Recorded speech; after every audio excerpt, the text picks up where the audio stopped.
What's up, family? It's Kyle King here, and today we're going to be discussing the difference between self-publishing and traditional publishing. Before we get started, I want you to press the red button below, either like or subscribe to this video, or comment a question so that we can be able to continue to create content for you specifically. This is your journey. I want to be able to provide you as much value as possible. Okay, let's get into the video. What is the difference between self-publishing and traditional publishing? First, I want to be able to talk about self-publishing, traditional publishing, but there's one other one out there that's called hybrid publishing.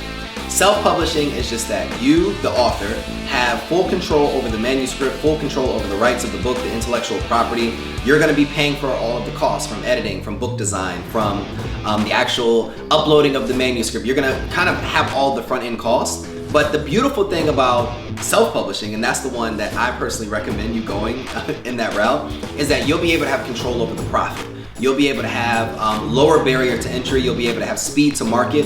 What I mean by that is you'll be able, in 24 to 48 hours, if you already have a manuscript, you'll be able to use one of the platforms that I've recommended for you, and you'll be able to get your book done, published, and already out into the world where you can begin to sell. Now, when we think about traditional publishing, or indie publishing is a synonymous word, so if you see indie publishing out there, all they're saying is traditional publishing. They're going to, depending on who you are as an author, depending on who you are, they're going to be able to pay for all of the front-end costs. They're going to pay for marketing. They're going to pay for book design. They're going to pay for editing. They're going to help you structure the specific manuscript. Now, the challenge now, if you're someone successful, they'll pay you in advance, and then based upon that advance, then your royalty checks are going to come in the future. The challenge with that is that they own your IP. They own your intellectual property, okay? So you're not going to essentially have creative freedom and a uniqueness to be able to go in and tell them what you want to be able to create from this book.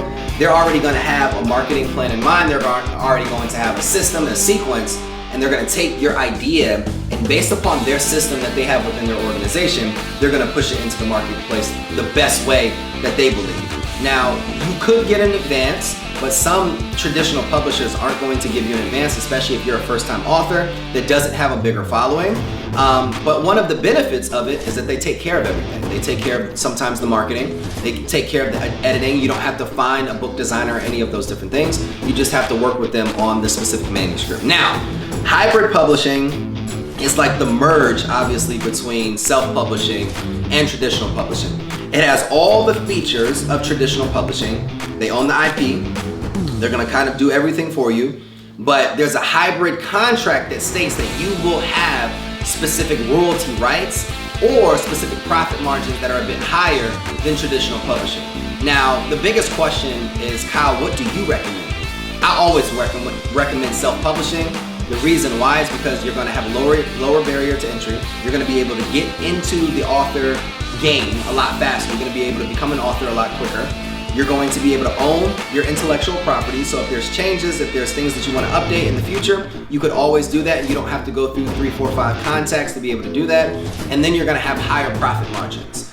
The other benefit is you're going to be able to own essentially your clientele or the people that are buying your book from you. If you go through a traditional publisher or a hybrid publisher and they help you, let's say, get your book in bookstores and have global distribution and sell online, they're owning the people that buy your book, and they're going to be able to build some type of marketing plan to get in front of those people as well. Versus if you build a landing page, if you build a funnel, if you have a CRM system, which is a customer relationship management tool, then you're going to be able to own your clients, take them away from social media, and now you're going to be able to nurture these people so that you can then work on upselling them to an additional product, additional book, an additional service, or continue to build relationships with those individuals to come back for more.